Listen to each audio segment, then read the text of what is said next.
ప్రేక్షకులకు స్వాగతం. Junior intermediate విద్యార్థులకి ఫస్ట్ ఇయర్ సాంస్క్రిట్లో 16వ ప్రశ్న అయినటువంటి ఏకపద సమాధానాలలో ఇప్పుడు 4వ పాఠానికి సంబంధించిన అంటే టెక్స్ట్ బుక్లో 4వ పాఠానికి సంబంధించినటువంటి ప్రశ్నలు చెప్పుకుందామండి. వీటికి ఏకపదంగా సమాధానం రాస్తే సరిపోతుంది. ఇందులో 4వ పాఠం ఏమిటి అంటే దయావాన్ రాక్షస. ఈ దయావాన్ రాక్షస అనేటటువంటి పాఠంలో ఉన్న 3 ప్రశ్నలు కూడా చెప్పుకుందాం. ఈ 3 ప్రశ్నల నుంచి కూడా ఒక ప్రశ్న ఎగ్జామ్కి వస్తుందండి. అది చూద్దాం. వృక్షస్య స్కంధేషు కాని ఆసన్.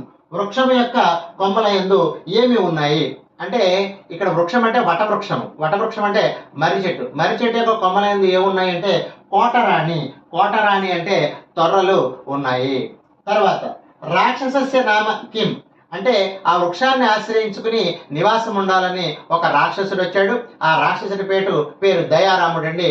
ఆ దయారాముడు అక్కడికి వచ్చాడు. అతని పేరే ఇక్కడ చెప్పడం జరిగింది ప్రశ్నలో. రాక్షసస్య నామ కిం అంటే దయారామ.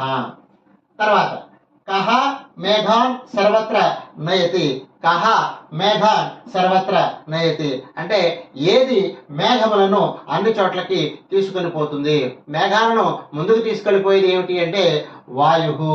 అంటే వాయువు అంటే గాలి మేఘములను ముందుకు తీసుకుని వెళుతుంది. తర్వాత పాఠం జీర్ణక్షేత్రం.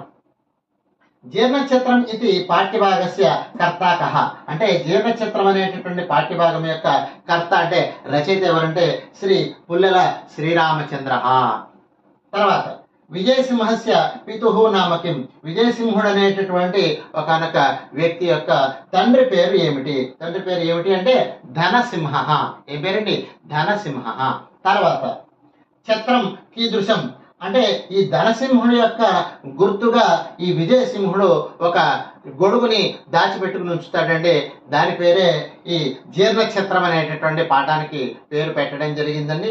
ఆ ఛత్రము ఎటువంటిది అని అడుగుతున్నాడు ఇక్కడ. ఎటువంటిది అంటే ఛిద్ర సహస్ర రమ్యం అంటే 1000 రంధ్రాలతో అందముగా ఉన్నటువంటిది అని చెప్పాడు ఇక్కడ సమాధానం. ఛిద్ర సహస్ర రమ్యం అంటే 1000 రంధ్రములతో అందముగా ఉన్నటువంటి గొడుగు అని అర్థము.